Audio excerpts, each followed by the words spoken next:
Welcome back to the channel. In today's video, I'll show you how to create physics-based videos in Hailuo AI. First, open Hailuo AI and go to the video generation section. Start by deciding what kind of physical interaction you want to create, such as objects falling, bouncing, colliding, or moving naturally.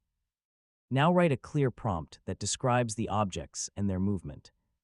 For example, you could write, "A glass ball falls onto a wooden table, bounces naturally, and rolls slowly across the surface." Realistic physics and smooth camera movement. Try to describe one main physical action at a time.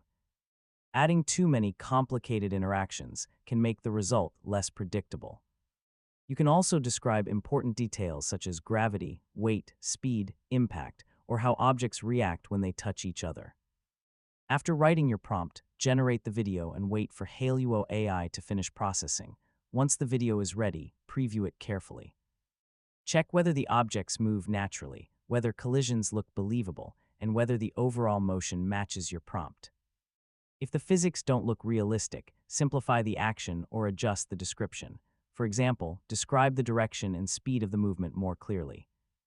You can generate several versions and compare the results until you find the most natural-looking one, and that's how you can create physics-based videos with Hailuo AI. Clear descriptions of movement and physical interaction can help you create more believable AI-generated scenes.